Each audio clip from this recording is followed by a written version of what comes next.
Thank you all for joining us today. As you know, Judge Moore has been falsely accused of some things that he did not do 40 years ago. This is a campaign, so you can expect most anything to come out, but you know, we can't just stand by idly and let false charges go without some answering.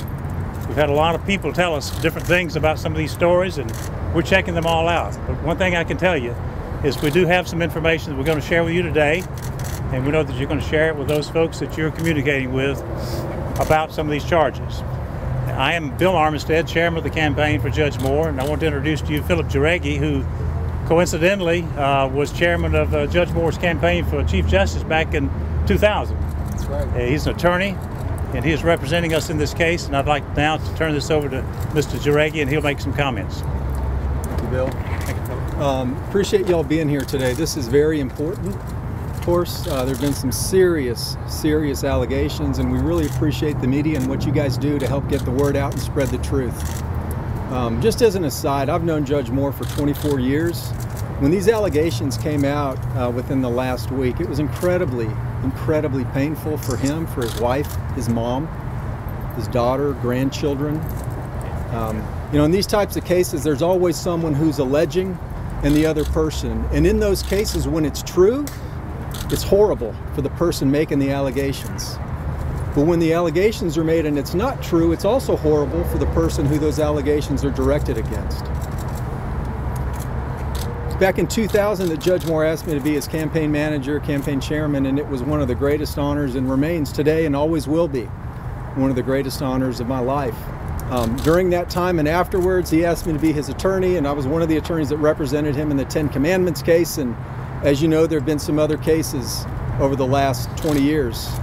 And I've traveled with Judge Moore all over the state, different states across the nation. I've been with him in probably over 100 different meetings and been around probably in excess of 10,000 different ladies in Judge Moore's presence. And not once, not one time have I ever seen him act even remotely inappropriate against any woman, toward any woman.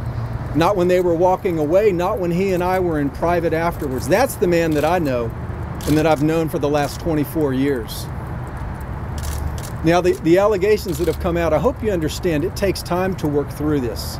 We don't have a $20 million budget as a campaign. It takes time, and we want to be correct. We want to make sure that when we say something, it's proper, okay? So we're still working through some things, but there are some things that you need to know and that we want to make you aware of. During the press conference that Ms. Nelson and Gloria Allred had on Monday, they both said that Ms. Nelson, after the allegations, had never seen nor had any contact with Judge Moore. As it turns out, in 1999, Ms. Nelson filed a divorce action against her then husband, Mr. Harris. Guess who that case was before? It was filed in Etowah County, and the judge assigned was Roy S. Moore, Circuit Judge of Etowah County. There was contact.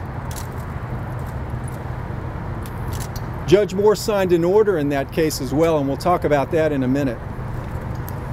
We've also had a handwriting expert looking at the evidence that was submitted. You may remember on Monday, Ms. Nelson and Ms. Allred, in support, really the only piece of evidence they had in addition to the allegations was a yearbook, where they claimed that it had been signed. And they said very specifically, look back at what they said. Everything on that page they said was written by Judge Moore.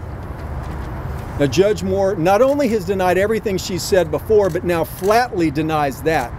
And he says it's not true.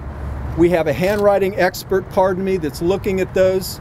But here's the problem. A handwriting expert can't look at a copy on the internet, right? They've got to look at an original. So right now, Trent Garman, our attorney, has sent a letter, or is sending a letter, to Gloria Allred demanding that the yearbook be released.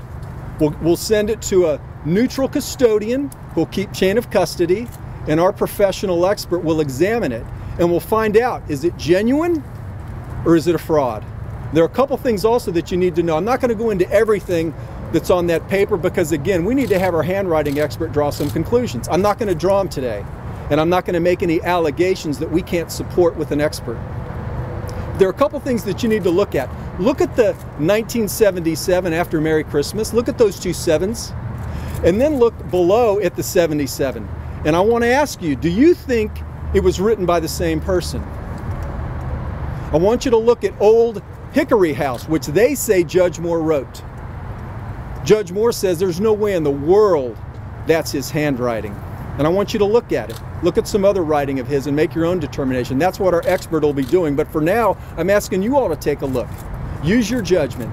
And then finally, after Judge Moore's signature, it has the initials capital D period, A period. Remember I told you about that 99 divorce action. Judge Moore looked at that DA after his signature, which they allege was because he was the district attorney. Well, he wasn't. He was the assistant district attorney. But Judge Moore says he can't ever remember ever signing his name with DA after it, but he had seen it before. You know where he had seen it? When he was on the bench, his assistant, whose initials are capital D period, A period, Delbert Adams, would stamp his signature on documents and then put capital D period, A period. That's exactly how the signature appears on the divorce decree that Judge Moore signed, dismissing the divorce action with Ms. Nelson. Knowing these things, I've got a question, Gloria Allred and Ms. Nelson. Do you still hold that everything written in that yearbook was written by Judge Moore, or was it written by somebody else? That's not an allegation, it's a question. And finally, we demand that you immediately release the yearbook to a neutral custodian so that our expert, you can send your expert as well if you'd like to, so that our expert can look at it, not a copy on the internet, the actual document, so that we can see the lettering, we can see the ink on the page, we can see the indentations, and we can see how old is that ink. Is it 40 years old, or is it a week old? Release the yearbook so that we can determine, is it genuine or is it a fraud? Thank you very much. Mr. Juaregi, what do you say to the I have some information I'll be happy to pass out to you guys. We have, first of all, you've probably seen a lot of this on the internet. Please step up to the mics. Thank you. You've probably seen a lot of this on the internet. These are copies of what was shown by Mrs. Allred. I'll just let you all pass them out if that's okay. And also what we have here is the copy of the divorce papers, not the entire thing. We show the cover page, and then what's so important is we show the final page, which has Judge Moore's signature on it with the DA.